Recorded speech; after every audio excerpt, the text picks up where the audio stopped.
Hello and welcome back to This Week in Housing. My name's Sarah Eggleston with John L. Scott, and I deliver the weekly real estate news for our area every Friday at 3 p.m. So we are back here talking about what happened this past week. So I will go ahead and jump into it.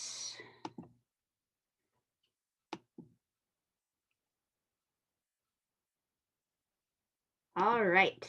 So as I said before, this is This Week in Housing.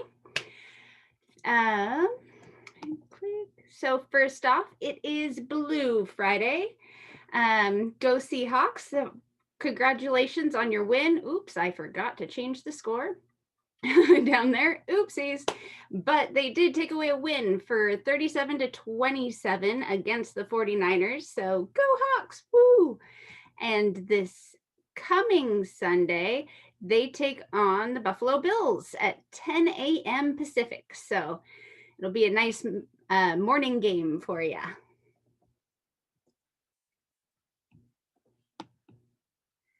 And so for real estate news in Seattle, even as this article came out yesterday in the Seattle Times, even as Seattle home market dips, heated competition by home buyers spreads to neighboring counties.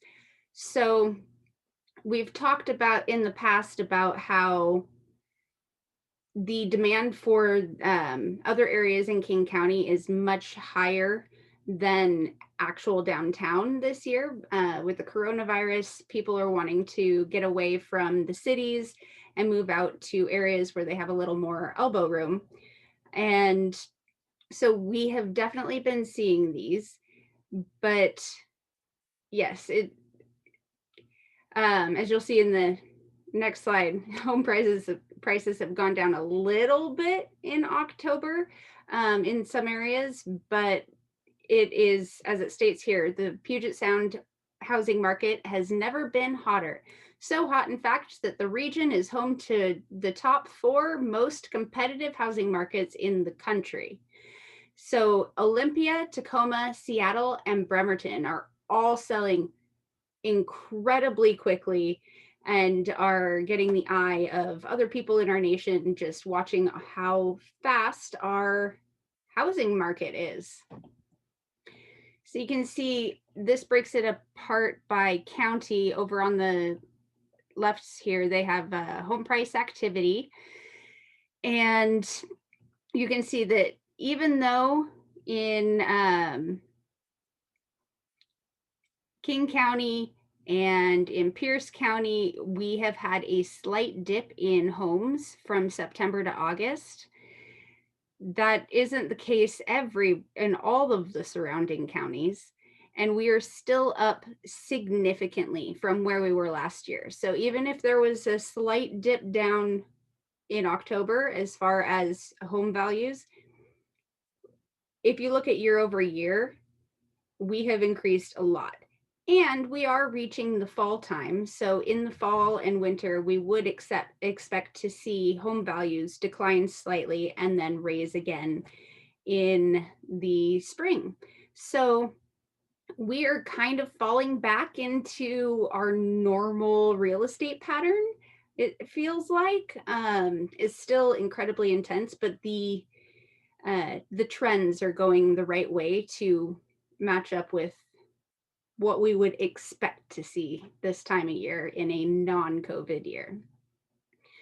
But you can see the closed sales and median prices are up significantly from last year.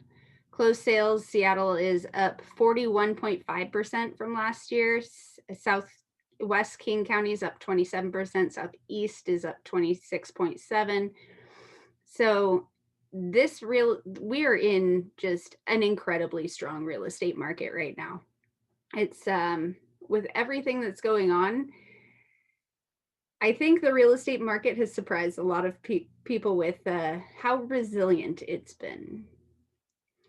So if you remember last week, we talked about mortgage rates being at 2.81. So if we flip to this week, we have hit our 12th all-time low of the year on mortgage rates at 2.78. And yeah, so we were down from 2.81 last week to 2.78.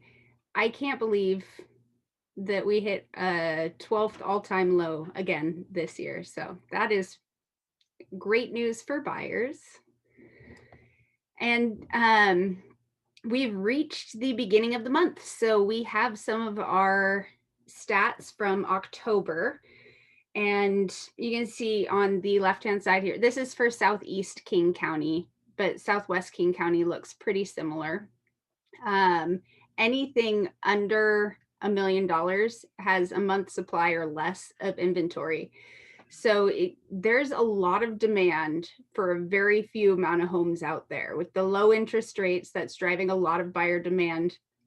And we'll talk about sellers in a little bit here.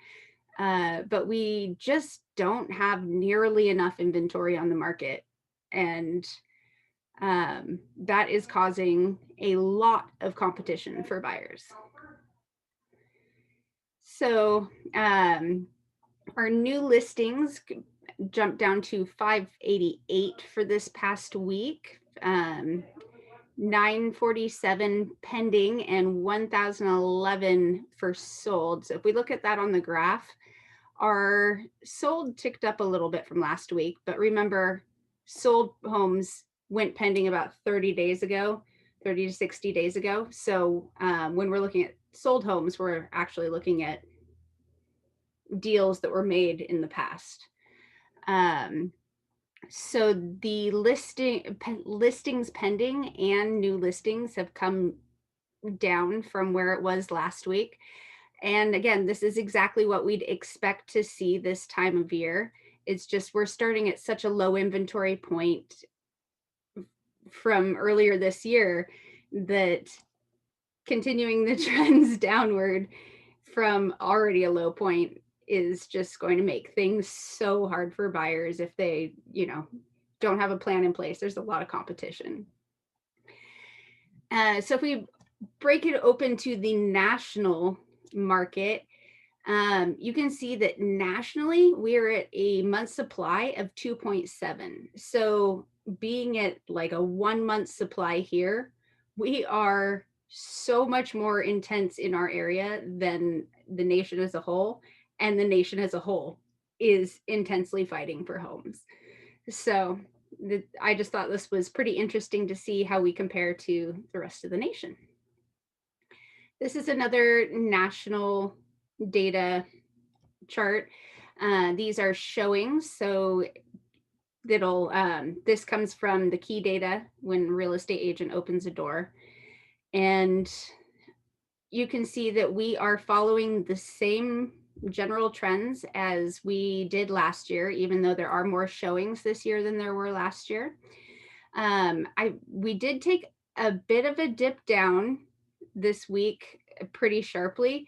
And I hypothesize that that is greatly due to the election. People were not out looking at homes. They were out voting or catching up on the news. I know there was a lot of people glued to their phones this week checking the news. So I'm curious to see if we see a little bit more next week, bounce back from the election drop, but we should expect to see a slight downward trend on these showings for the rest of the year. And so there was a report that came out this past week, and it's a forecast for mortgage rates for the future. So the Mortgage Bankers Association chief economist, this is his forecast. So you can see we were at 3.7% average last year. This year we're at 3% average, and they expect rates to tick up a little bit in 2021 and moving forward, but we'll still remain near pretty much all-time lows. Like even in 2023 reaching 3.9%, we have been so much worse than 4% in historical data, upwards of 15 and 16%, 9%, depending on where you're landing in the year in history. But these are historically low rates, even if it looks like they are going to go up from where we are at now. So there's a lot of people that, because the housing market is so crazy, there's so much competition for buyers, people are holding off. I've seen some people make multiple offers, lose out, and then drop out of the market for a while, going, well, I'll come back when things are a little less intense. And there is a cost of waiting. So waiting can feel like the right thing to do. It can make you feel safe and secure, but there's a cost for that. So if this chart shows, if there was a home for 286.20, next year we expect, okay, so this is using a 5.9 increase, which is the Zelman and Associates guess of how much is going to increase in a year. And that's about the middle of the estimates. That's not the highest estimate.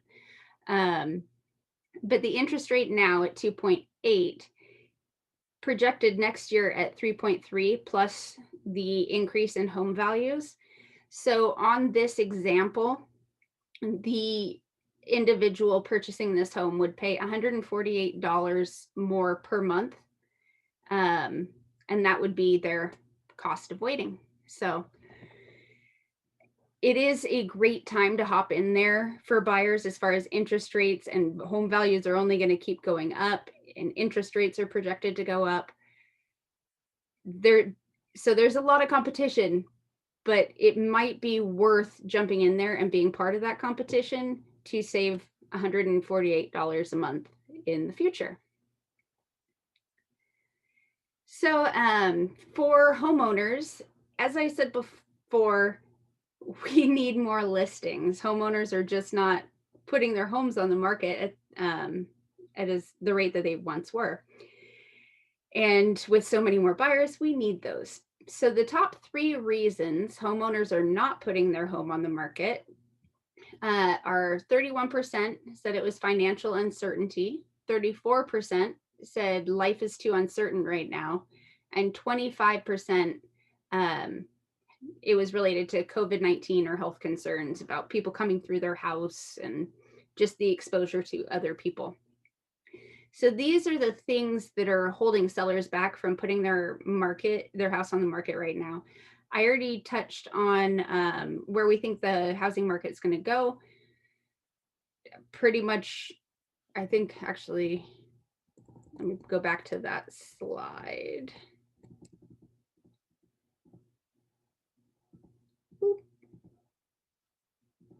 Oh, actually, jump ahead to the slide. Sorry. So these are the projections for home price appreciation over the next year. So Zillow thinks that home values are going to go up 7%. CoreLogic thinks it's going to remain the same, only going up about 0.2%. So that's the highest and the lowest. But you can see everybody thinks home values are going to increase. And if the interest rates are going to increase too, then homes are only going to get more expensive and harder to attain as we move on. So the financial uncertainty part, I get it, but as we said, there is a cost of waiting. And as far as life being too uncertain right now, that is going to be different for every individual. But as I said before, there's a cost to waiting, and things are just going to be so much harder to buy next spring, because we'll still have a shortage of inventory, even if there's a little bit more inventory out there. And if these interest rates remain low like they should, we'll still have all that competition out there as well. And COVID-19 health-related concerns, again, this is very different for each individual. Um, Many people are choosing options in which they can move first and then sell their house, like a bridge loan, or there's ways that you can make that happen. So there's ways to get around a lot of the COVID-19 health concerns when selling your home. You just have to talk to your agent about it and strategize a plan. And as far as this is for GDP, and the top is the projections that were stated in April, back in April when we were I was first reporting these. These were the initial projections, and the lower one is what actually happened with those GDP numbers. So it's kind of interesting to see how close they actually were. So that is encouraging. And just touch on this a little bit more. This again was the projections on home price appreciation. And you can see everybody, with the exception of possibly CoreLogic, is very confident about the housing market and where we're headed. So this is also encouraging to see. And last reminder, in 2 days' time on Sunday, I have my home buyer class, my webinar, Your Home Buying Journey. So if you are interested in learning more about the home buying process, or just kind of want to know what you can do now to set yourself up for the future if you're not ready to buy a home yet, this is the class for you. This is a great class, whether you have are just getting involved in or just getting interested in the home buying process and starting to see what that looks like, or if you're getting a little bit closer and you're almost ready for your one-on-one buyer's consultation, this is a great class for you as well. It's even if you've sold a home in the past, if you haven't done it in 5-10 years, there's a lot that's changed in the real estate market. So this is a great overview of the process, what you could be doing early in the process and what later in the process will look like. So I really highly recommend you check this out. I've linked it below on this Facebook and whatever platform you're watching this on. I will link this class registration below so that you can find it easily. And feel free to share it with any friends or family members that might be interested in transacting in the next couple of years. If you have questions, please feel free to reach out. I am here for you. I love talking about real estate. So if you want to learn about what's going on in your specific area, or just chat about, where the real estate market's going or any of that, I'm happy to just chit chat some real estate with you, answer any questions you may have. And I really appreciate you joining me on This Week in Housing. Thank you so much for watching. Make sure that whatever platform you're watching this on, you like, subscribe, follow, whatever the terminology is for that platform. Make sure you bookmark my channel so that you can catch these updates in the future. I do them every week. This Week in Housing will be back again at 3 p.m. next Friday. Thank you so much for joining me and have a great week.